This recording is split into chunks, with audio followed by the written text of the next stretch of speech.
लोग कहते हैं कि त्रिवेंद्र जी को हटाया क्यों गया। इसका कोई जवाब आपके पास आ पाया इतने समय में? कुछ आपने सोचा हो या आपको कुछ नहीं, इस दिल्ली से मिला बार हो? इसको बदनाम करो। तमाम तरह की कोई लोगों ने कहा साहब ये तो नशे में रहता है मुख्यमंत्री, दारू की बोतल एडिटिंग करके फोटो और हमारी वो फोटो वहां पर लगा दी। ये जो आपके समय फॉरेस्ट गार्ड वाला लीक हो गया था, लोग तो कहते हैं कि भाई त्रिवेंद्र जी उस वक्त अगर हाकम सिंह को पकड़ लेते तो ये संकट ही नहीं आता। नहीं, जो पौड़ी गढ़वाल सीट है वो बीजेपी के लिए अब लोग कह रहे हैं कि बड़ा चैलेंज होने वाला है, क्योंकि यहाँ पे जिस तरह अंकिता भंडारी प्रकरण हुआ उसने बड़ा पहाड़ की एक तरह से आत्मा को चोट करने का काम किया है। और वो हमारे लिए एक बहुत शर्मसार करने वाली घटना थी। एक बालिका ने, वो भी लालच में फंस सकती थी, वो भी कोई समझौता कर सकती थी।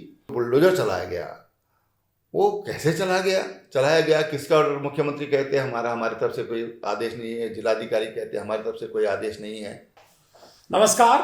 तर्कश में आज हमारे साथ खास मेहमान हैं उत्तराखंड के पूर्व मुख्यमंत्री और बीजेपी के वरिष्ठ नेता त्रिवेंद्र सिंह रावत। त्रिवेंद्र सिंह रावत की चर्चा में आपका स्वागत है। धन्यवाद। रावत जी, आजकल देख रहे हैं काफी माहौल बना रहता है, आपके आवास पर भी आप भी रिलैक्स नजर आते हैं, कई बार आप पहाड़ पर भी घूमते नजर आ रहे हैं। किस तरह से आजकल क्या पॉलिटिकल गतिविधियां आप कर रहे हैं? देखिए, राजनीतिक गतिविधियां तो लगातार चलती हैं, और एक राजनीतिक व्यक्ति होने के नाते स्वाभाविक रूप से एक लंबे समय से राजनीति कर रहे हैं, तो कार्यकर्ताओं की भी डिमांड होती है, क्षेत्र के लोगों की भी डिमांड होती है कि भाई आ जाया करें। दूसरा मेरा जो शौक है वो है पैदल चलने का, दूरस्थ क्षेत्रों में वहाँ के लोगों से संपर्क स्थापित करने का, वहाँ के लिए क्या विकास हो सकता है, वहाँ के पर्यटन से संबंधित हो, चाहे एडवेंचर टूरिज्म से संबंधित हो, और वहाँ की जो समस्याएं हैं उनसे रूबरू होने का विषय हो। कुछ मेरे शौक हैं जिनको मैं करता हूँ। साथ में मेरा एक शौक जो वह है पर्यावरण से संबंधित, कि अधिकतम वृक्षों का रोपण होना चाहिए, कौन से वृक्षों का रोपण होना चाहिए। आज लोग पहाड़ों में जो चीड़ का पेड़ है उसको लेकर लोग काफ़ी परेशान नज़र आते हैं, क्योंकि आगजनी का कारण बनता है चीड़। तो उसके क्या विकल्प हो सकते हैं, उसका हमको किस तरह से इस्तेमाल करना चाहिए कि जिसको हम आज अभिशाप मान रहे हैं वो हमारे लिए आशीर्वाद या वरदान कैसे हो सकता है। इन सब चीज़ों पर मैं मिलता रहता हूँ लोगों से, और उसको जो अनुभव करता हूँ क्षेत्र में जा कर के, उस पर फिर चिंतन करके कुछ आगे की रणनीति पर काम करता हूँ। लेकिन रावत जी, लोग तो ऐसा मान रहे हैं कि चूंकि आप लोकसभा चुनाव की तैयारी कर रहे हैं, लोकसभा चुनाव लड़ने के मूड में 2024 में मन है, ऐसा कुछ बन रहा है, कुछ ऐसा मूड बन रहा है? पॉलिटिकल आदमी है तो मन तो एक स्वाभाविक चीज़ है, लेकिन हमें मानते हैं कि हमारी पार्टी इस बारे में विचार करती है। पार्टी विचार करेगी हमारे बारे में तो निश्चित रूप से चुनाव लड़ेंगे, और पार्टी कुछ और जिम्मेदारी सोचती है तो उसके बारे में विचार करेंगे। लेकिन एक राजनीतिक कार्यकर्ता होने के नाते, एक लंबे राजनीतिक जीवन होने के नाते, पब्लिक भी सोचती है कि भाई कौन होना चाहिए, क्या होना चाहिए। और एक स्वाभाविक रूप से जब हम कहीं पर जाते हैं तो एक विषय बनता है पॉलिटिकल। हम कहीं पर भी जाते हैं, साहब चुनाव लड़ोगे, चाहे मैं हरिद्वार में जाऊँ तो लोग बोलते क्या साहब चुनावी दौरा है, क्या आप टेहरी में जाऊँगा तो लोग बोलते क्या टेहरी लोकसभा से लड़ने का इरादा है, गढ़वाल तो मेरा जन्म स्थान है। तो लेकिन त्रिवेंद्र जी, क्या आपको लगता नहीं जो पौड़ी गढ़वाल सीट है वो बीजेपी के लिए अब लोग कह रहे हैं कि बड़ा चैलेंज होने वाला है, क्योंकि यहाँ पे जिस तरह अंकिता भंडारी प्रकरण हुआ उसने बड़ा पहाड़ की एक तरह से आत्मा को चोट करने का काम किया है। उसमें लोग ये सवाल करते हैं कि जो बीजेपी गवर्नमेंट का जो रिस्पॉन्स इस चीज को हैंडल करने का होना चाहिए था वो होना नहीं चाहिए था। कल को पार्टी पौड़ी में आपको उतार देंगे तो ये बड़ा चैलेंजिंग नहीं हो जाएगा आपके लिए? नहीं, देखिए, मैं इसको इस रूप में नहीं देखता हूँ, क्योंकि अंकिता भंडारी प्रकरण पर हमने बिल्कुल निरपेक्ष भाव से अपने विचार व्यक्त किए हैं, और वो हमारे लिए बहुत शर्मसार करने वाली घटना थी। एक बालिका ने, वो भी लालच में फंस सकती थी, वो भी कोई समझौता कर सकती थी, लेकिन उस बेटी ने अपना शील बरकरार रखने के लिए, अपने स्वाभिमान की रक्षा के लिए, और एक अपना एक उदाहरण पेश किया उसने कि उसने कोई समझौता नहीं किया, स्वाभिमानी थी। हाँ। और उस बच्ची ने एक एग्जाम्पल रखा हाँ, है, एग्जाम्पल था एक एग्जाम्पल रखा है, और इसलिए उस बच्ची को हमेशा याद किया जाएगा। और मैंने शुरू से कहा, मैंने तो यहाँ तक भी ऑफर किया था कि अगर कोई कानूनी सलाह की जरूरत है तो हम लोग उसके लिए तैयार हैं। मेरी संस्था है देवभूमि विकास संस्थान, ओके हम उस संस्था के बैनर पर मदद करने के लिए तैयार हैं। ओके और आज भी हम तैयार हैं कि किसी तरह की अगर कोई कानूनी मदद चाहिए तो हम उसकी लड़ाई लड़ने के लिए तैयार हैं। लेकिन उस बच्ची को हमेशा एक मैं कह सकता हूँ कि उस बच्ची ने कोई याद किया जाएगा जो उसने एक अपना उदाहरण पेश किया है। नहीं, लेकिन ये मेरा सवाल था कि क्या ये चैलेंज नहीं होने वाला, क्योंकि सत्ता जो जो पार्टी सत्ता में होती है होगी। उसके लिए फिर चैलेंज हो जाता है ऐसे इशू पे, लोगों की भावनाएं उससे जुड़ी होती है, भावनाएं आहत भी होती है। और अंकिता भंडारी प्रकरण में ऐसा लगता है कि एक बड़े तबके की भावनाएं आहत हुई हैं जिस तरह से गवर्नमेंट ने उसको हैंडल किया देखिए, है। निश्चित रूप से अंकिता भंडारी का जो प्रकरण है, जो उसकी जिस तरह से उसकी शुरुआत हुई, जिस तरह से बरगलाने की कोशिश की गई, फिर उसमें जो एक बड़ा फैक्टर जो सामने आया वो था पटवारी सर्किल और पुलिस सर्किल की वजह से। और उसकी वजह से उसमें हल्का सा जो पटवारी का जो रोल होना चाहिए था, और पटवारी ने वो रोल अदा नहीं किया। उसमें ये चीज़ सामने आई है कि वो छुट्टी पे चला गया, ये सारी चीज़ें हैं। और उसको जिस तरह से जो षड्यंत्रकारी थे उसको उन्होंने इस ढंग से उसको शो करने की कोशिश की कि वो गायब हो गई, बालिका जो थी वो वहाँ से गायब हो गई। लेकिन पुलिस ने जो रोल किया, पुलिस ने जिस तरह से उस पर एक्शन लिया, वो मुझे लगता है कि वो पुलिस से जो अपेक्षा की जाती थी पुलिस ने वो काम किया। लेकिन बुलडोजर चला दिया, फिर लोगों में एक धारणा है कि भाई सबूत मिटाने के लिए बुलडोजर चलाया वहाँ पे। बुलडोजर चलाया गया, वो कैसे चलाया गया किसका ऑर्डर? मुख्यमंत्री कहते हैं हमारी तरफ से कोई आदेश नहीं है, जिलाधिकारी कहते हैं हमारी तरफ से कोई आदेश नहीं है। तो ये निश्चित रूप से उसके कारण एक संशय पैदा हुआ कि कहीं इसको जानबूझ के तो नहीं किया गया। अब यही जांच के विषय हैं, और अब न्यायालय में मामला है। मैं समझता हूँ कि न्यायालय उस पर निश्चित रूप से एक ऐसा निर्णय देगा कि दूध का दूध और पानी का पानी होगा। एक चीज इसमें ये भी आती है, जैसे पेरेंट्स ने, अंकिता के पेरेंट्स ने भी, उसके माता पिता ने भी कहा, बहुत लोगों को लगता है कि इसमें सीबीआई जांच का मामला बनता था। या आपको लगता है ये सीबीआई जांच की मांग महज एक पॉलिटिकल मांग है, या परिवार की एक भावनाओं में बहकर के बच्चे के साथ गलत हो उसके लिए मांग है? आपको लगता है कि ऐसे मसले में राज्य सरकार की निष्पक्षता और बढ़ जाती है अगर समय से ही हम सीबीआई को रेफर कर देते तो? देखिए, एसआईटी में जो अफसर हमारे हैं, मैं आज भी कह सकता हूँ कि उन अफसर्स पर विश्वास किया जा सकता है। मैंने भी 4 साल मुख्यमंत्री के नाते काम किया, और जिस महिला अधिकारी को उसमें जांच सौंपी गई, वो महिला अधिकारी हमारी बहुत योग्य और किसी के दबाव में नहीं आने वाली है, मैं जानता हूँ। और इसलिए कोर्ट ने भी उसमें सरकार के पक्ष में फैसला दिया। विनोद आर्य बीजेपी के नेता थे, उनके बेटे थे सारे, जो जिनको मुख्य एक हत्यारोपी माना जा रहा, तो इससे भी तो बीजेपी की छवि पे भी तो डेंट लगा ना। निश्चित रूप से पार्टी की छवि को इससे नुकसान पहुंचता है, लेकिन पार्टी ने अपना काम किया, सरकार ने अपना काम किया। उनको तुरंत पार्टी से निष्कासित किया गया, और सरकार ने उनको जेल के अंदर डालने का काम किया। तो मैं समझता हूँ कि जो अपराध हुआ, अब उसमें सरकार ने या पार्टी संगठन ने उनका पक्ष तो नहीं लिया। अभी लगातार कार्यवाही हो रही, उनकी संपत्ति को जब्त करने की बात अभी मैं अखबारों में पढ़ रहा था कि उनकी संपत्ति को जब्त करने की कार्यवाही चल रही है, उनकी संपत्ति का ब्यौरा ले लिया गया है। तो अपराध किया है उसने। अब एक मास ऑर्गेनाइजेशन है भारतीय जनता पार्टी, कोशिश करते हैं कि भाई ऐसे लोग सामने ना आए, लेकिन फिर भी आते हैं, तो उस पर एक्शन लिया है सरकार ने। क्या 2024 को किस नज़रिए से आप देख रहे हैं? अगर उत्तराखंड की बात करें तो देश के स्तर पर तो राहुल गांधी एक बड़ी यात्रा करके उन्होंने यात्रा की है, भारत जोड़ो यात्रा। क्या आपको लग रहा है उत्तराखंड में बीजेपी का वही 19 वाला 14 वाला इम्पैक्ट बना हुआ है, या आपको लगता है 24 पिछले 2 लोकसभा चुनाव का मुकाबला डिफरेंट होने वाला है? नहीं, देखिए, राहुल गांधी जी की जो भारत जोड़ो यात्रा है, वास्तव में भारत जोड़ो से ज़्यादा वो कांग्रेस जोड़ो है। कांग्रेस जिस तरह से बिखर रही है, कांग्रेस जिससे बिखर गई है, तो उसको जोड़ने का उन्होंने प्रयास किया है, और एक पार्टी लीडर होने के नाते उन्होंने काम किया है। पार्टी लीडर को काम करना भी चाहिए। कोई भी लोकतांत्रिक पार्टी है तो उसको सबको साथ लेकर चलने का चल कर लेकर ही सबको साथ लेकर ही चलना चाहिए। लेकिन जहाँ तक बात है कि भाई 2014 या 2019 में जो परिणाम उत्तराखंड में आए, 5 लोकसभा सीटें भारतीय जनता पार्टी की झोली में आई हैं, तो जिस तरह से उत्तराखंड में काम हुआ है, जिस तरह से हमारे प्रधानमंत्री जी की छवि है, तो मैं कह सकता हूँ कि भारतीय जनता पार्टी तीसरी बार, लगातार तीसरी बार अपना इतिहास उत्तराखंड में बनाएगी और भारतीय जनता पार्टी 5 सीटें जीतेगी।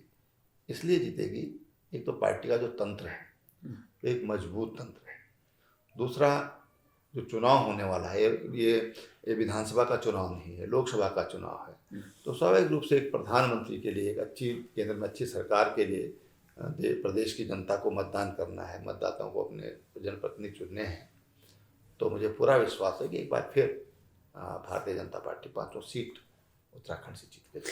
आप एनडी तिवारी के बाद अब second longest serving chief minister हैं उत्तराखंड के। पिछले 22 साल का ये इतिहास है, 4 साल आप मुख्यमंत्री रहे।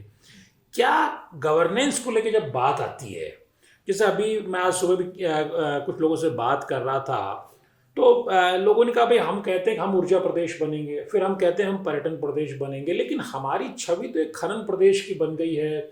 शराब को लेकर के प्रदेश की बन गई कि सरकारों की धारणा रहती है कि साहब आबकारी से रेवेन्यू अधिक कैसे आए, खनन से अधिक रेवेन्यू कैसे आए। अब लोग तो यहाँ तक भी कहते हैं कि उत्तराखंड की जो पूरी पॉलिटिक्स है वो खनन पर टिकी हुई है, नेताओं का अपना इन्वॉल्वमेंट है, अधिकारियों का खनन में अपना इन्वॉल्वमेंट है।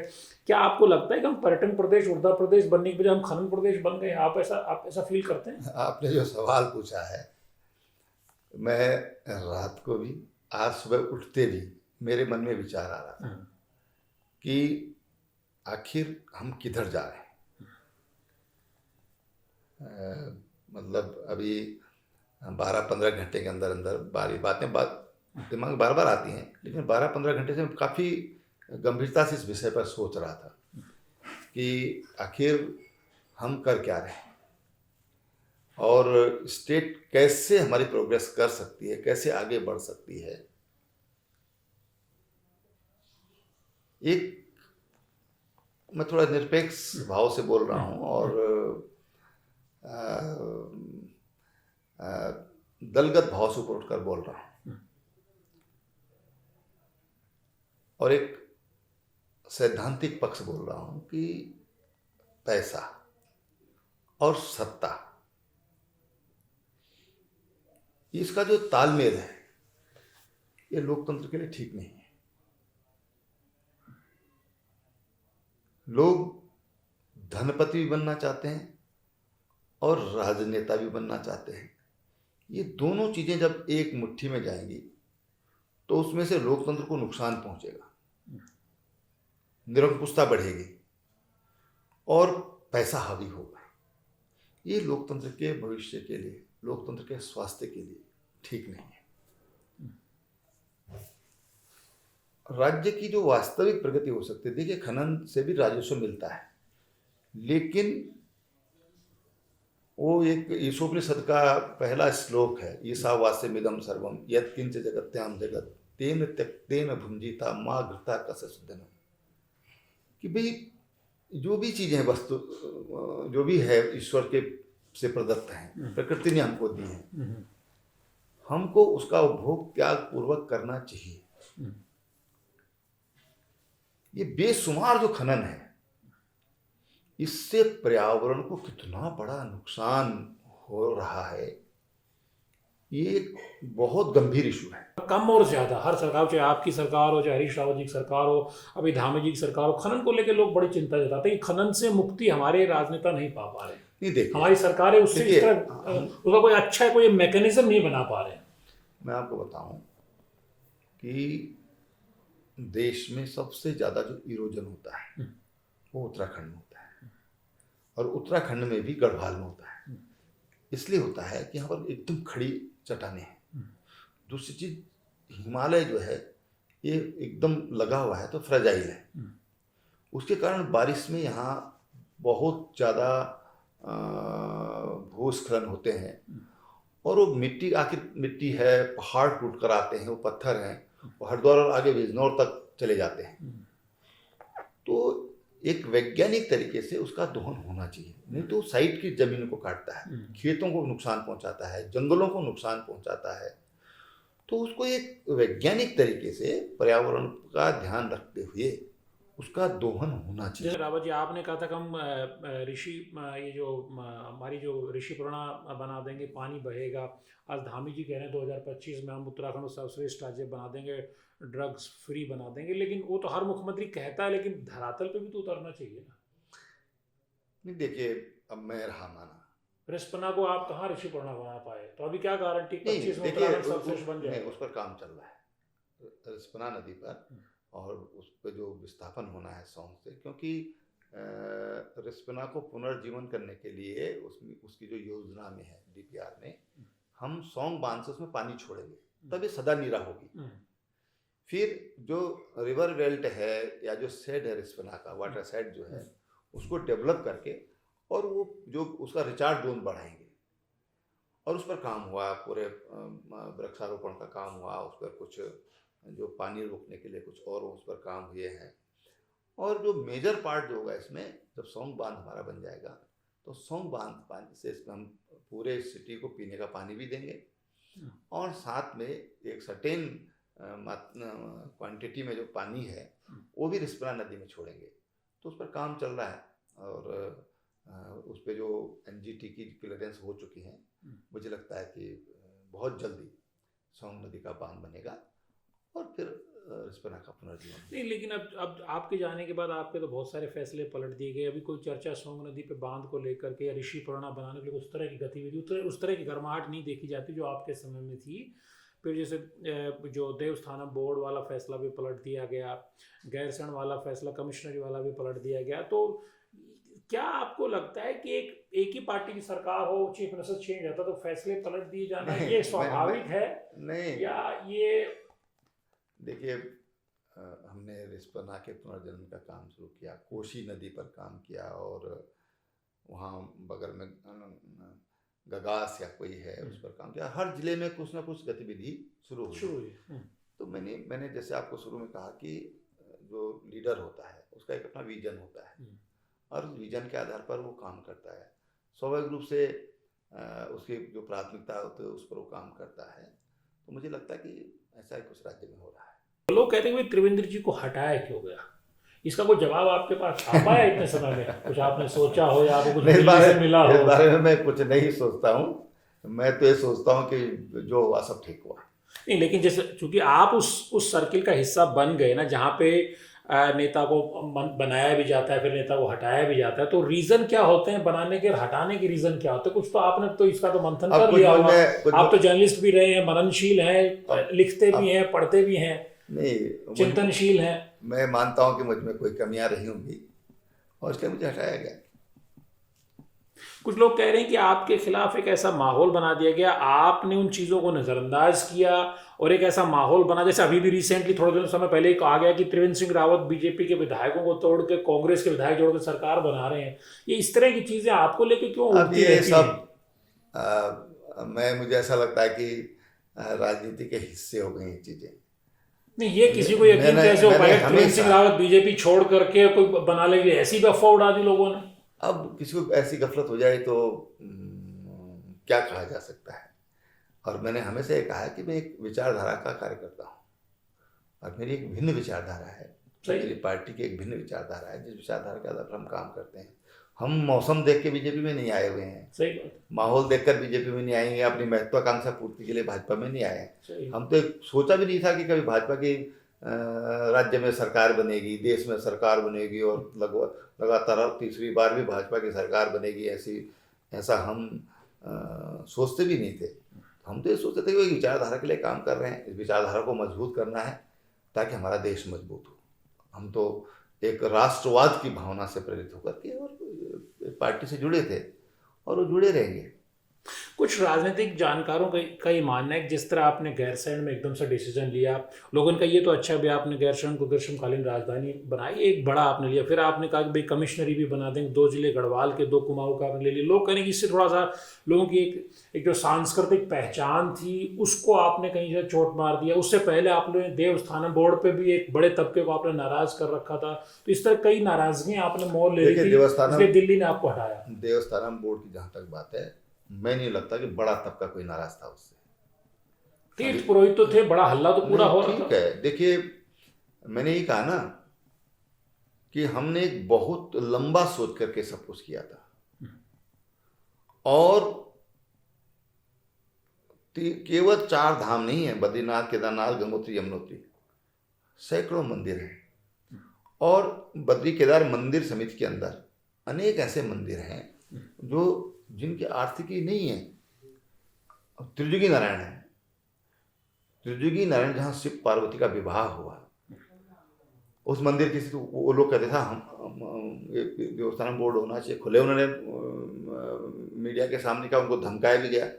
ऐसे अनेक छोटे छोटे मंदिर थे जिनको उसके अंदर जोड़ा गया, जिनका पौराणिक महत्व है। पंचबद्री, पंच केदार, पंच प्रयाग, तो इन सबको उसके साथ जोड़ा गया था ताकि उनका भी विकास हो सके और हमारी इन मंदिरों की आय बढ़ सके। अब देखिए शिरडी की कितनी है, 1300 करोड़ से ज़्यादा की उनकी आय है। आप बालाजी, तिरुपति बालाजी की 900 करोड़ से ज़्यादा की है। अकेला वैष्णो देवी का माता का मंदिर है, 450 करोड़ है। अपने मेडिकल कॉलेज चल रहे हैं, अपने इंजीनियरिंग कॉलेज चल रहे हैं, विश्वविद्यालय चल रहे हैं। तीर्थ पुरोहितों ने कहा कि साहब वो एक एक मंदिर थे, उनको व्यवस्था की जा सकती है, आप इतने सारे मंदिरों को एक साथ लेकर के कैसे करेंगे? आप सिर्फ हमारी भावनाओं को आहत कर रहे हैं और ब्यूरोक्रेट्स के हाथ में देना चाह रहे हैं मंदिरों को। देखिए 1939 में बद्री केदार मंदिर समिति एक्ट बना था, वो तो ऑलरेडी एक्ट से गवर्न हो रहा था। एसडीएम उसमें प्रशासक होते हैं, तो पहले से ही है। तो ये कुछ गफलत निर्माण की गई। तो क्या लोगों को कन्विंस नहीं कर पाए आप लोगों को? हाँ, जान नहीं पाया? बिल्कुल बिल्कुल नहीं, हमने बहुत प्रयास किया उन लोगों को। हमने वैष्णो देवी मंदिर भी भेजा कि भाई आप वहाँ जाकर देखिए वहाँ पर क्या व्यवस्थाएं हुई हैं। अभी हमारे कुछ पार्टी के लोग तिरुपति बालाजी गए थे, अभी हमारे कुछ लोग वैष्णो देवी गए थे, कैसा वहाँ जाके व्यवस्था देख के हम एक ने तो यहाँ तक कहा मुझे कि मुझे वहाँ पर जाकर के एहसास हुआ कि भाई साहब का जो निर्णय था वो बहुत तो फिर आप इतने बड़े लोगों को कन्विंस कैसे नहीं कर पाए? बड़ा तबका पूरा एक तरफ देखिए विरोध होता रहा, हल्ला हुआ। देखिए वो बहुत ज़्यादा लोग नहीं थे। कुछ लोगों को लगा कि उनके व्यक्तिगत हितों को नुकसान इससे पहुंच सकता है, जबकि उसमें उनके जो हक हकूक हैं सब बरकरार थे, किसी को भी छेड़ा नहीं गया। मैंने भी कहा कि अगर ये देवस्थानम बोर्ड होता तो शायद 100-150 करोड़ रुपया जोशीमठ में बोर्ड से लग सकता था। वहाँ पर शंकराचार्य जी का धाम है, वहाँ पर नरसिंह मंदिर है, तो वो पैसा वहाँ से वहाँ इन्वेस्ट हो सकता था, वहाँ खर्चा किया जा सकता था। लेकिन आज क्योंकि जितना उस पर खर्चा हो रहा है उतनी भी आय वहाँ से नहीं हो पा रही है, तो ये कैसे होगा आखिर? मतलब मुझे याद है जब 2013 की आपदा आई थी, हम केदारनाथ मंदिर में गए, उसके बाद गए तो वहाँ पर जो पुजारी थे उन्होंने कहा साहब यहाँ पर तो तेल दिया जलाने के लिए पैसा नहीं है, कैसे होगा? तो हमारे साथ जो लोग थे, हमारे पास जो पैसा था, हमने कहा भाई इससे आप दिया बत्ती जलाइए। तो खजाने में पैसा होना चाहिए, तभी हम ठीक से धूप बत्ती भी कर सकते हैं। जोशीमठ में क्या रिस्पांस गवर्नमेंट का ठीक रहा, स्टेट गवर्नमेंट का? कुछ लोग आरोप लगा रहे हैं साहब कई महीनों से हम बता रहे थे, लोग सुनवाई नहीं कर रहे थे, खासतौर पर जो लोग वहाँ प्रोटेस्ट कर रहे हैं, और उनको माओवादी बताया जा रहा है। नहीं, देखिए इस बात से तो मैं सहमत नहीं हूँ, उनको माओवादी बताया गया, मैं उससे बिल्कुल सहमत नहीं। आपके प्रदेश अध्यक्ष ने बताया, हम प्रदेश अध्यक्ष ने बाद में कि चीन के लिए काम कर रहे हैं, बताओ। प्रदेश ने सफाई आई बाद में सफाई दी उन्होंने, इसलिए मैंने कहा कि मैं उससे सहमत नहीं। उत्तराखंड के लोगों को देशभक्ति सिखाने की जरूरत नहीं है, उत्तराखंड के लोगों को पर्यावरण सिखाने की जरूरत नहीं है। हमने तमाम पर्यावरण से जुड़े हुए लोग दिए हैं, और जिनकी नेचर में ही चीज़ें। हमारे यहाँ किसी भी युवा पूछे कहाँ वो फौज में जाना चाहता है, उसकी प्राथमिकता फौज में जाने की होती है, क्योंकि उसके अंदर जज्बा है देशभक्ति का। ठीक है, सही बात है, उसके अंदर जज्बा है देशभक्ति का, वो देश के लिए कुछ करना चाहता है। लेकिन जोशीमठ का जो इशू है, मैंने शुरू में भी कहा, आज भी फिर कह रहा हूँ कि जोशीमठ को समझने के लिए हिमालय को समझना पड़ेगा। ये अभी तो जोशीमठ में दिखाई दे रहा है, ये आपदा हमारे और जगह पर भी हो सकती है, क्योंकि ये जो मेन सेंट्रल थ्रस्ट है जो वो एरिया है, ये तो फॉल्ट है जहाँ जोशीमठ का ये 12 किलोमीटर का, उससे आगे भी फिर वही एमसीटी है। तो हमको उसके बारे में देखना चाहिए कहाँ कहाँ तक ये जा रहा है। जो मेरी विशेषज्ञों से बात हुई उनका कहना है हिमालय में 2400 किलोमीटर तक इसका दायरा है, ऐसे जाता है। तो हमको उन सारे के बारे में प्लान करना चाहिए और दीर्घकालिक योजना बनाना चाहिए। कई युवा बेरोजगार हैं, वो सड़कों पे बार बार आ रहे हैं। यूके SSSC का फेलियर सामने आ गया, फिर हमने यूके PSC को कहा कि भाई आप एग्ज़ाम कराइए, 12-13 एग्ज़ाम हमने वहाँ से ट्रांसफ़र वहाँ कर दिए। फिर पता चला पटवारी की परीक्षा हमने कराई, वो भी लीक हो गई। आयोग के भीतर का ही जो सेक्शन ऑफिसर है वो इन्वॉल्व मिला। ये गिरफ्तारियां भी हो रही हैं, सारी बातें हो रही हैं, लेकिन आज अगर पूरे प्रदेश में नज़र दौड़ाएंगे तो बड़ी तादाद में यूथ जो है वो बहुत नाराज़ है इस सरकार से, इस व्यवस्था से। नहीं, युवाओं की नाराज़गी दूर करनी होगी, वो बहुत ज़रूरी है। इसलिए भी ज़रूरी है कि जो कुछ हुआ है उसके कारण एक अविश्वास युवा के मन में पैदा हुआ है। इस अविश्वास को दूर करने की ज़रूरत है, पुनः विश्वास प्राप्त करने की ज़रूरत है। युवाओं को लगे नहीं भाई सरकार ने कोई गड़बड़ी हुई है तो उस पर अंकुश लगाया है। और जो इस तरह का एलिमेंट है उसके मन में भय उत्पन्न करने की ज़रूरत है। जब उसके मन में भय रहेगा तो फिर तब वो ठीक रास्ते पे चलेगा। तीसरी बात, जो कुछ हो गया सो हो गया, लेकिन मुझे विश्वास है कि जो हमारे चेयरमैन हैं उत्तराखंड लोक सेवा आयोग के, वो एक बहुत साफ सुथरी छवि के अधिकारी रहे हैं और उनका जो काम करने का तरीका रहा है वो बहुत साफ सुथरा रहा है। मैंने जिलाधिकारी के रूप में भी उनको देखा, अनेक जिलों में देखा, वहाँ के लोगों ने देखा। तो मुझे लगता है कि जो कुछ हो गया अभी तक सो हो गया, लेकिन मुझे ऐसा लगता है, मेरी आत्मा ये कहती है उस व्यक्ति के व्यक्तित्व को देखते हुए कि आगे ऐसी कोई संभावनाएं नहीं होंगी। नहीं कि जो हमारा जो यूथ के साथ जो कुछ हुआ यूके SSSC में हुआ या उत्तराखंड लोक सेवा आयोग में हुआ, मुझे नहीं लगता कि अब आगे इस तरह की घटनाएं हो पाएंगी। और मैं यही चाहूँगा जो हो गया सो हो गया, लेकिन आगे ऐसा ना हो, उसके लिए मुझे उम्मीद है कि वो एक ऐसी व्यवस्था बना कर देगी। नहीं, यूके SSSC में जब ये स्नातक स्तरीय भर्ती परीक्षा का जब फेलियर सामने आएगा, पेपर लीक हो गया, तो फिर तब मुख्यमंत्री ने कहा कि साहब हम लोग ऐसा सख्त कानून लेके आएंगे, ऐसी व्यवस्था हमारी एसटीएफ छापेमारी करके कर रही है कि सपने में भी नकल माफिया सोचेगा नहीं कि उत्तराखंड में वो पेपर लीक करा ले। लेकिन उसके बाद 8 जनवरी को पेपर हो तो लीक हो गया। ठीक बात, नकल माफिया ने चैलेंज कर दिया ना एक तरह सिस्टम। वही मेरा कहने का है कि जो एक भय जो होना चाहिए था वो भय उत्पन्न करने की जरूरत है। क्यों नहीं हो पा रहा भैया, क्यों नहीं हो पा रहा? अब उसके लिए देखना पड़ेगा। अभी तो सरकारी तंत्र है, ऐसा क्यों नहीं हुआ ये तो मैं नहीं कह सकता कि ऐसा क्यों नहीं हुआ, लेकिन हाँ मैं जरूर कहता हूँ कि एक भय उनके मन में पैदा होना चाहिए। देखो हमने भी लगभग 72 एग्जाम हमने भी कराई। आपके समय फॉरेस्ट गार्ड वाला लीक हो गया था, लोग तो कहते हैं कि भाई त्रिवेंद्र जी उस वक्त अगर हाकम सिंह को पकड़ लेते तो ये संकट ही नहीं आता। नहीं, देखिए उस समय नहीं, हमारे समय जो हुआ था वो ब्लूटूथ का इस्तेमाल किया गया था उसमें, हरिद्वार के भी कुछ सेंटर्स में हुआ, ठीक है ना। और उसमें वो लोग सर्टेन लोग थे जिनको गिरफ्तार कर लिया गया था। हाकम सिंह का कहीं नाम ही नहीं था, हाकम सिंह का कुछ अता पता ही नहीं था। उसमें तो जो कुछ कोचिंग सेंटर कोई सैनिक कुछ था, लोग कह रहे मंगलोर की FIR में उसका भी नाम आया था, बाद में हटा दिया गया, ऐसा भी आप लोग आरोप लगाते हैं। वो हमारी नॉलेज में ही नहीं है। हमारी नॉलेज में होता तो किसी भी तरीके से नहीं छूट सकता था। लेकिन जो लोग हमारे सामने आए, उस हमारे जिलाधिकारी दीपक रावत थे, उन्होंने उस पर इंक्वायरी करी। हरिद्वार जिले में जब इस तरह की शिकायत आई और उन कोचिंग सेंटर को बंद किया गया और उनको अंदर किया गया। लेकिन दुर्भाग्य देखिए कि कोर्ट से वो लोग छूट के आ गए, वो कोर्ट से छूट कर आ गए। वो तो जमानत नहीं, उनकी जमानत तो हुई ही, जमानत तो हो ही जाती है। लेकिन उससे ज्यादा ये था कि जो नकल जो वाले जो पकड़े गए थे वो वापस उनको कह दिया कोर्ट ने कि इनको नौकरी दो, तैनाती पा गए। उनको तैनाती दी नहीं, तैनाती तो अभी तक भी नहीं दी गई उनको। लेकिन कोर्ट ने कह दिया कि ये साक्ष्य जो है ये मान्य नहीं है। तो तंत्र कमजोर था। नहीं, साक्ष्य ब्लूटूथ से अब तब ब्लूटूथ नहीं होता था जब हमारे नियम कानून बने होंगे, तब ब्लूटूथ इसीलिए था तो कहाँ? इसीलिए तो फिर धामी जी ठीक कहते हैं ना कि ये सारी जो बीमारियां पुरानी परीक्षाओं की है, मैं तो इनकी सफाई कर रहा हूँ। अब ठीक कह रहे हो जो कह रहे हैं। या हकम सिंह भी कह रहे हैं पहले के पाले हुए थे, मैं सबको अंदर कर रहा हूँ, तो इसका मतलब धामी जी ठीक कर रहे हैं, धाकड़ धामी। आधार कार्ड तो नहीं हो, इसमें कहाँ है, हमारे लीडर्स ने उनको खिताब दिया है, तो ऐसे थोड़ी किसी ने दे दिया उनको। आपको लगता है कि नहीं, थोड़ा मैं- सफाई का एक संदेश तो रितु खडूड़ी ने दिया स्पीकर के नाते, जो अब तक जो जो बिल्कुल जो भर्ती भ्रष्टाचार जो विधानसभा सेक्रेटेरिएट में चल रहा देखो था। विधानसभा में तो जो हुआ वो तो बिल्कुल अंधेर कर दी थी, वो अत्यंत मतलब ये कहें कि जानबूझकर की गई गलती है। और विधानसभा अध्यक्ष ने उस पर जो कुछ भी कार्रवाई करी, मैं समझता हूँ कि विधानसभा अध्यक्ष के नाते उनको जो कुछ करना चाहिए था वो उन्होंने किया है।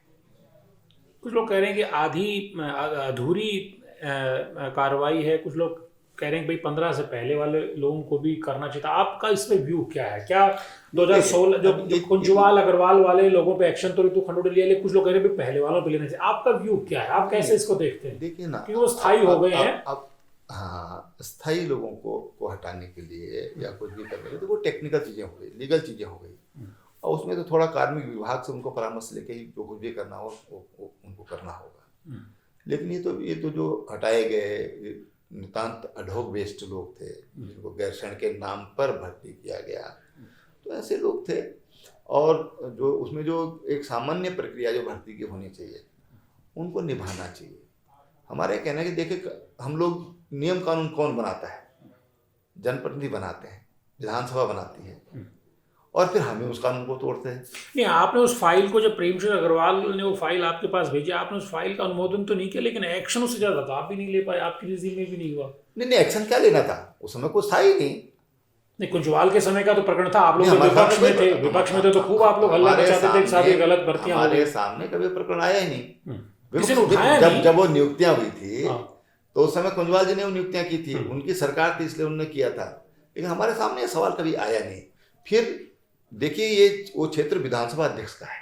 जब मेरे पास ये स्वीकृति के लिए आया था कि भाई हमको इतने पद चाहिए विधानसभा में, तो मैंने कहा था कि इतने पदों को आप कम करके लाइए, आप इतने पदों की आवश्यकता क्या है, इसका औचित्य बताइए। फिर खैर वहाँ से कुछ अब मुझे संख्या तो ठीक से ध्यान नहीं, लेकिन कुछ कम की स्वीकृति लेकर मेरे पास आए थे। तो मैंने ये कहा था कि ये जो भर्तियां हैं इनको आयोग के माध्यम से किया जाए, नियम सम्मत यानी तरीके कि से। पूरी पारदर्शिता के साथ होना चाहिए। अब पूरी पारदर्शिता का मतलब ये होता है कि जो संविधान के आर्टिकल 214 में है कि भाई पूरी उसमें सबको समान अधिकार होना चाहिए, उसमें जो हमारे आरक्षण की विधि है उसका अनुपालन होना चाहिए, उसकी जो निश्चित प्रक्रिया है भर्ती की, उस प्रक्रिया के तहत ये भर्तियां आप करा सकते हैं। क्या आपको लगता है जो एसएलपी प्रकरण हुआ, जो अब विधायक हैं उमेश कुमार, पहले पत्रकार थे, क्या आपको लगता है उमेश कुमार प्रकरण के जरिए आपको बड़ा पॉलिटिकल नुकसान उठाना पड़ा और फाइनली सुप्रीम कोर्ट से आपको जस्टिस मिला, अब आप थोड़ा रिलीफ महसूस करते हैं? नहीं, सब देखिए, ये तो मुझे विश्वास था कि ये जो केस है इसमें कुछ नहीं होगा। इसलिए कुछ नहीं होगा कि वो बिल्कुल प्राकृतिक न्याय के सिद्धांत के खिलाफ था। ना हाई कोर्ट में मेरे लिए कोई अपील थी, ठीक है, कोई अपील नहीं की गई हाँ, नहीं थी। थी। आपका उसमें आपका संदर्भ ही नहीं था, ना कोई प्रेयर था, ना कोई एफिडेविट था। ये कहाँ से ऐसा हो गया? तो ये तो ऐसा हास्यास्पद मेरे लिए था। और जो भी थोड़ा बहुत भी कानून के ज्ञाता हैं, जानकार हैं, उनके लिए ये इस तरह का निर्णय ये बड़ा था। पर चलिए, हमारे यहाँ ये कहे कि हम कोर्ट के निर्णय की स्वीकार करते हैं, सम्मान करते हैं, इसलिए कि भाई चलो जुडिशियरी पे किसी तरह से विश्वास कायम रहना चाहिए। फिर मैं सुप्रीम कोर्ट गया था उस समय, सुप्रीम कोर्ट ने तुरंत हमको स्टे दे दिया था उस पे, आपको पहले तुरंत ही स्टे दे दिया था। अब पर हमको ये लगा कि ये दाग मिटना चाहिए, तो मैंने 5 बार सुप्रीम कोर्ट में 4 या 5 बार मैंने अपने वकील के थ्रू उसको मेंशन कराने की कोशिश करी कि भाई इस मुकदमे पे सुन लिया जाए। दूसरा पक्ष उसको चाहता था कि इस पे सुनवाई ना हो, इसलिए 3 बार वो सुनवाई भी कभी उन्होंने कहा हमको मौका दे दिया जाए, कभी कुछ, आखिर में कहा कि साहब हम सेटलमेंट करना चाहते हैं कोर्ट के बाहर। और एक तरफ सेटलमेंट की बात कर रहे हैं 22 तारीख को, और 25 तारीख को फिर एफिडेविट दे देते हैं कोर्ट में, है ना। तो इस ढंग से कोर्ट को भी एक तरह से गुमराह करने का प्रयास किया, कोर्ट का कीमती समय बर्बाद किया। लेकिन चलिए, समय होता है किसी उसके लिए, और नहीं, लेकिन हमको उसमें न्याय मिला। और सुप्रीम कोर्ट ने जो कहा कि भाई ये सुनने के अयोग्य है, वो एक बहुत बड़ी टिप्पणी थी। कहीं आपको लगता है किसी लार्जर पॉलिटिकल कॉन्स्पिरेसी के थ्रू आपकी इमेज को इस तरह बनाया जा रहा है? अब सीबीआई कल को जांच शुरू करेगी, एक सिटिंग सीएम के खिलाफ जांच बिठाएगी, इसलिए इस तरह का माहौल आपको लगता है? आप ऐसा कुछ सोचते हैं? अब सीबीआई भी देखती है कि इशू जांच के लायक है नहीं, तब एक्सेप्ट करती है। ऐसा नहीं कि सरकार ने कह दिया कि जांच करो और उन्होंने उस पर जांच कर दी। वो भी देखते हैं कि इसमें दम है कि नहीं, ये क्या जांच करनी है। अब वो तो जो हाई कोर्ट में जो सज्जन गए थे, वो गए ही जांच के आधार पर थे। उन पर फर्जी आरोप लगा दिया कि इनके अकाउंट में इतना पैसा आया, ये इनकी पत्नी और इनके ये रिलेशन है, फलाना ढिंगाना, तमाम तरह की बातें उसमें की गई। उन्होंने एसएसपी के यहाँ दरख्वास्त करी, साहब कि मेरे अकाउंट इस तरह से ओपन कर दिए गए हैं और मेरे पर ये आरोप लगा रहे हैं कि इन अकाउंट में इतना पैसा है, कृपया इसकी जाँच करें। पुलिस ने जांच करी तो पुलिस ने देखा कि इस अकाउंट में कोई पैसा ही नहीं गया है और ये बिल्कुल झूठा है। तो उसके आधार फिर उन्होंने हाई कोर्ट में कह दिया, साहब ने हमारे आरोप सही नहीं है, हम इनको वापस ले रहे हैं। तो इस तरह से वही लोग आरोप लगाने वाले, एक बार वो हिट एंड रन वाली पॉलिसी बोलते हैं ना, कि मारो और आगे बढ़ जाओ। तो वही था कि आरोप लगाओ, एक परसेप्शन क्रिएट करो, इसको बदनाम करो, तमाम तरह की कोई इशू। लोगों ने कहा साहब ये तो नशे में रहता है मुख्यमंत्री, दारू की बोतल एडिटिंग करके फोटो और हमारी वो फोटो वहाँ पर लगा दी, किसी ने कुछ। तो ये षड्यंत्र सब चले, लेकिन मैंने हमेशा विकास पर फोकस किया। नहीं, लोग तो कामयाब हो गए ना, लेकिन आपकी मुख्यमंत्री, क्योंकि कहाँ प्रधानमंत्री मोदी, कहाँ गृह मंत्री अमित शाह का आप पे ट्रस्ट था, आपको बनाया गया था, एक बहुत मजबूत मुख्यमंत्री आपको माना गया था, आपको बनाया गया तो, लेकिन फिर आपको इस तरह हटाया गया, बजट सत्र में हटा दिया गया, बीच बजट सत्र में। तो बड़ा कॉन्स्पिरेटर्स अगर आप मानते हैं तो कामयाब हो गए। हाँ, बिल्कुल कामयाब हुए, इसमें कोई शक नहीं। लेकिन हो सकता है कि नियति में ऐसा कोई लिखा होगा।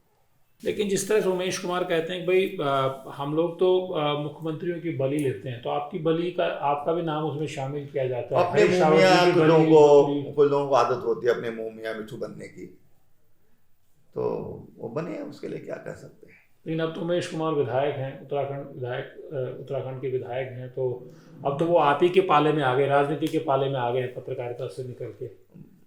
नहीं, बहुत अच्छी बात है, और राजनीति करें, लेकिन राजनीति ही करें। लेकिन अगर आप हरिद्वार से लोकसभा का चुनाव लड़ेंगे तो क्या कोई संभावित मुकाबले भी हो सकते हैं वहाँ पे? आ जाए, जिसको सामने आना है आके देख लेंगे उसको, उससे कोई चिंता की बात नहीं है। चुनाव तो किसी न किसी को लड़ना ही होता है, आएंगे देख लेंगे। भारतीय जनता पार्टी का अपना सोच है, अपना कैडर है, हमारी प्रतिष्ठा है, हमारी छवि है, वो भी क्लियर हो जाएगा। लोगों ने तो कहा कि डोईवाला विधानसभा जीत ही नहीं रहे त्रिवेंद्र जी, है ना, और तमाम तरह की बातें की गई। वो मुझसे भी कहा कई लोगों ने, मैंने कहा हम बताते हैं तुमको, और जिसको हमने खड़ा किया उसको 30,000 वोट से जीत गया। ये ऐसा क्यों माहौल आपके खिलाफ बना है? क्या आप लोग बनता है? मैं समझता हूँ राजनीति में ये चीजें बड़ी ये राजनीति का हिस्सा हो गई आती, जो तभी तो लोग त्रिवेंद्र जी सुनते नहीं है, अधिकारियों की सुनते हैं, हमारी सुन नहीं रहे हैं। आपने कुछ ज्यादा चाबी टाइट करके रखी थी क्या सिस्टम की? लोग ऐसा भी कह रहे हैं आजकल वो सिस्टम अच्छा था, कुछ लोग ऐसी बातें भी करते हैं त्रिवेंद्र जी का सिस्टम अच्छा था। देखो, लोग कायदे से चल रहे थे, व्यवस्था थोड़ी सी दिख रही थी। कई बार ऐसा होता है ना कि हमको ये पता है कि ये चीज अच्छी है, तो हम उसके लिए फैसला लेते हैं, उसमें हम भीड़ नहीं देखते, हमें देखते हैं कि ये चीज राज्य के हित में है, राज्यवासियों के हित में है, तो फिर हम उसमें भीड़ की परवाह नहीं करते। या 4 लोग क्या कह रहे हैं। मुझे याद है एक बार एक मर्डर केस हो गया था, तो मेरे पास कई लोग आए कि साहब इसके बच्चे भी इसमें इन्वॉल्व हैं। मैंने यार, दिन दोपहर में मर्डर हुआ है, जो मर्डरर है उसको 2 घंटे के अंदर गिरफ्तार कर लिया है, इतना अच्छा काम पुलिस ने किया है, और जो मेरी जानकारी में है कि उसके बच्चे वहाँ पर थे ही नहीं, तो हम किसी पर इस तरह से फर्जी मुकदमे लगा करके अपराधी बनाएं, ये उचित नहीं। बहुत नाराज हुए, मुझे पता चला जब मैं मुझसे बाहर निकले ऑफिस से तो मुझको गाली भी दे रहे थे। मैंने गाली की क्या परवाह करूँ, मैं किसी बच्चे को ज़बरदस्ती अपराधी बनाऊँ क्या? मैं नहीं कर सकता, मेरी आत्मा गवाही नहीं देती। मेरी कुछ वैल्यूज़ हैं जिनके आधार पर मैं काम करता हूँ। मेरी कुछ नैतिक मूल्यों पर आधारित मैं राजनीति कर रहा हूँ, मैं ये काम नहीं कर सकता। आप कोई बात नहीं, और विधायकों की संख्या भी अच्छी खासी थी अच्छी खासी संख्या थी। मैं कभी नहीं, मैं गलत काम नहीं कर सकता, प्लीज़ मुझे माफ़ करिए आप। उत्तराखंड के मुख्यमंत्री पुष्कर सिंह धामी आपके छोटे भाई हैं, उनकी कोई एक अच्छा काम जो आपको नजर आ रहा हो इन साल भर के दौरान में, कुछ आप उनको मशवरा देना चाहें, कुछ ऐसा लग रहा हो यहाँ? नहीं, देखिए, मैं मशवरा में उनको यही देना चाहूँगा कि देखिए, उत्तराखंड बहुत छोटा स्टेट है, हमारे सीमित संसाधन हैं, इन संसाधनों को मजबूत करिए। इन पर कोई डाका डालने की कोशिश करता है तो उसको रोकिए। और जो आज ये जो तमाम एग्जामिनेशन में जो तरह की लीकेज हुई है या नकल हुई है, युवाओं के मन में विश्वास प्रकट करिए, पैदा करिए। आप युवा हैं, आप युवाओं का विश्वास जीतिए। कोई ऐसा अच्छा काम जो आपको लग रहा हो कि ये काम साल भर में ठीक हो, ऐसा भी आपको दिख रहा है कुछ? नहीं, बहुत सारे अच्छे काम किए उन्होंने। देखिए, अभी तो एक तरह से उनको नींव डाली है उन्होंने। मुझे लगता है कि थोड़ा समय देना चाहिए और उस पर इमारत खड़ी होगी। थैंक यू हमसे बातचीत करने के लिए।